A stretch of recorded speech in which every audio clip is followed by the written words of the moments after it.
The simple interest on 45,000 cedis for 4 years is 4,500 cedis.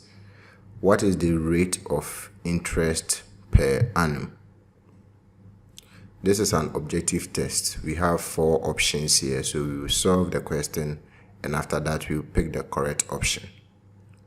We have a principal of 45,000 cedis.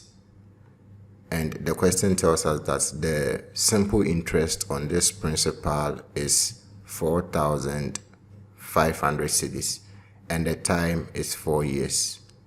We are being asked to calculate the rate of the interest per annum. Simple interest is equal to principal times rate times time divided by 100. From the question, we know that the simple interest is 4,500 cedis. So 4,500 cedis is equal to the principal, which is 45,000 cedis.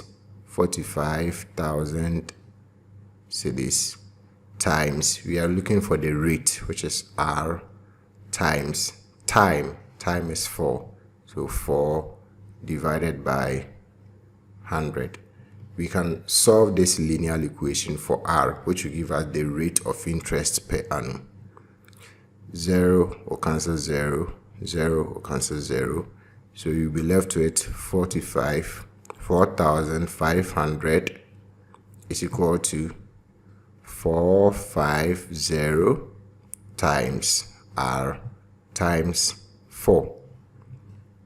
450 times 4 will give us 1,800. So you have 4,500 is equal to 1,800 times R. To get R, I'll divide both sides by 1,800. So I'll divide here by 1,800 and divide here also by 1,800. And so R will be equal to 4,500 divided by 1,800. 4,500 divided by 1,800 will give us 2.5. Remember that the R we have in this formula is in percentage. So it means that the rate of interest per annum is 2.5%. When you look through the options, we can see that the correct option is D, 2.5%.